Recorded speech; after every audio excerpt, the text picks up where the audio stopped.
12 miles north of the Golden Gate Bridge, the world changes. The noise of San Francisco fades away. The frenetic pace of modern life dissolves. The air gets cooler, damper, and smells intensely of rich earth and evergreen needles. You have entered a cathedral built by nature over 1,000 years ago. This is Muir Woods National Monument. It is one of the last remaining stands of old-growth coastal redwoods on the planet, home to the tallest living things that have ever existed on Earth. Today, millions of people flock here to walk among these silent titans. But what most visitors don't realize is that this park shouldn't exist. It was this close to being clear-cut and turned into a reservoir a century ago. Today, we are doing a deep dive into Muir Woods. We're going to explore the science of how these trees get so big, uncover the dramatic political maneuvering that saved them in the early 1900s, and take you on a virtual hike through the most sacred groves in the park. If you're planning a trip to Northern California, this is your essential guide to walking with giants. Let's go. Getting to Muir Woods is part of the adventure. It's nestled in a tight canyon on the flanks of Mount Tamalpais in Marin County. The road in is serpentine, narrow, and steep. It feels like you are descending into a secret world. And before we step into the forest, we have to address the most crucial piece of modern logistical information. If you take nothing else away from this video, remember this: you cannot just drive up to Muir Woods anymore. Parking reservations and shuttle tickets must be bought in advance online. There is no cell service down in the canyon, so you can't do it when you arrive. This system was put in place to protect the very thing people come to see, the tranquility of the woods, which was being destroyed by crushing traffic. Plan ahead or you will be turned away. Once you pass the entry archway, the transition is immediate. The temperature drops about 10 degrees. The light becomes diffused, filtered through layers of canopy. You are now in the domain of the Sequoia sempervirens. So what are we looking at? These are coastal redwoods. It is vital to distinguish them from their cousins, the giant sequoias, which live inland in the Sierra Nevada mountains, like at Yosemite. Think of it this way: the inland giant sequoias are the heaviest, widest trees on Earth. The coastal redwoods here at Muir Woods are the tallest living things on Earth. The tallest tree in this specific park is nearly 260 feet tall. That's about a 25-story skyscraper. Yet its roots only go down about 10 feet. They don't dig deep, they spread wide, interlocking their roots with their neighbors to create a stable foundation against the wind. It's a community relying on each other for stability. But how do they get so big? The secret ingredient is the famous San Francisco fog. This area is a temperate rainforest. During the dry California summers, these trees would die without the marine layer that rolls in off the Pacific Ocean almost every evening. The needles are designed to capture fog, condense it into water, and drip it down to the roots. A single large redwood can create its own rain, pulling hundreds of gallons of water out of the air every day. They literally create the microclimate they need to survive. They are also masters of survival.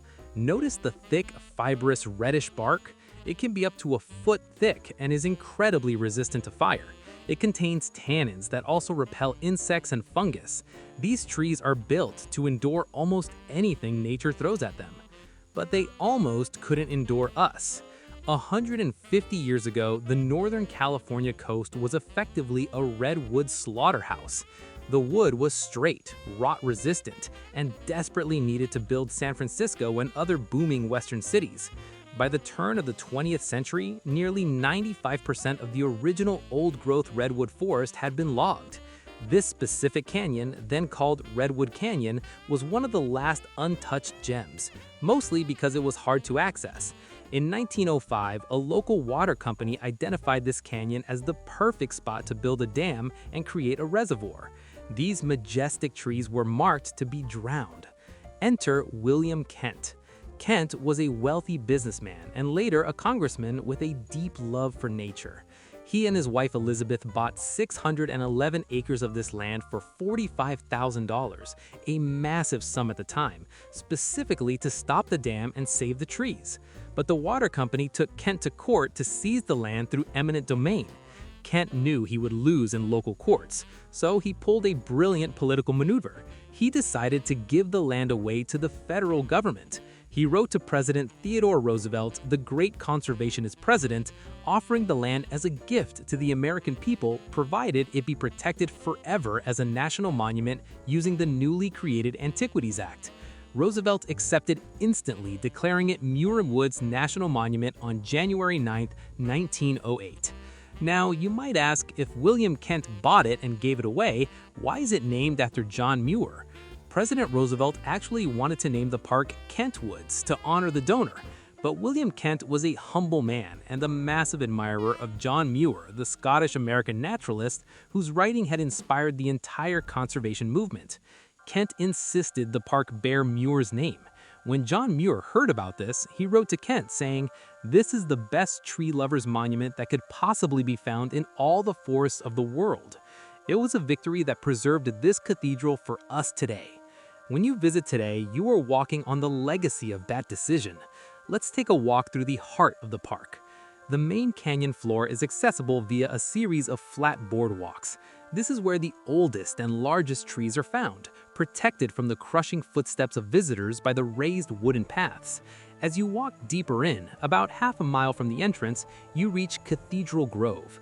This area is often designated as a quiet zone. Signs ask visitors to speak in whispers, and honestly, you don't need the signs. The sheer scale of these trees here, standing like massive pillars holding up the sky, naturally silences people. The acoustics change. It feels sacred. You'll notice many trees growing in tight circles.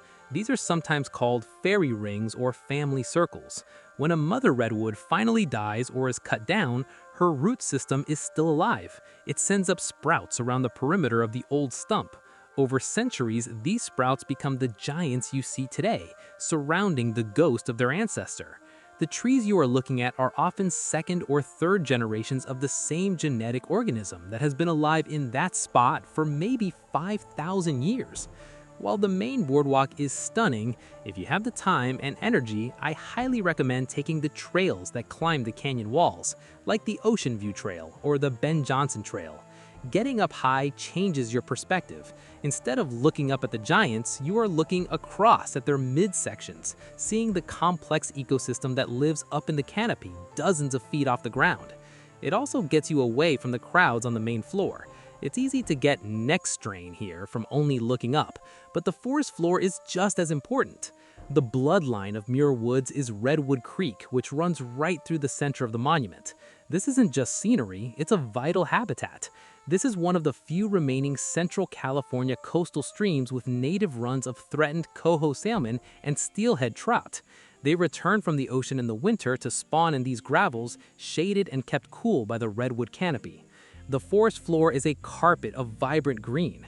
You'll see massive sword ferns that look like they belong in Jurassic Park, and delicate redwood sorrel that folds its leaves down when sunlight hits it directly to conserve moisture. Every element here co-evolved to thrive in deep shade and constant dampness. But this ecosystem is fragile. Muir Woods faces modern challenges. Climate change is reducing the frequency of that vital coastal fog, and strangely, the success of the park is a threat. Too many feet off the boardwalks compact the soil, crushing the shallow roots of the giants. It's a constant balancing act between access and preservation. John Muir wrote, "In every walk with nature, one receives far more than he seeks." Muir Woods is a testament to that idea. It is a place that recalibrates your sense of time. In a world obsessed with the immediate, the next text message, the next news cycle, these trees stand as living reminders of deep time. Some of them were already saplings when the Roman Empire fell. Thanks to the foresight of William and Elizabeth Kent and the legacy of John Muir, we can still step out of the modern world and into theirs. If you plan to visit, remember, book your parking months in advance, arrive as early as the gates open to have the woods to yourself for a fleeting moment, and when you enter Cathedral Grove, be quiet. The trees have been waiting centuries to speak to you.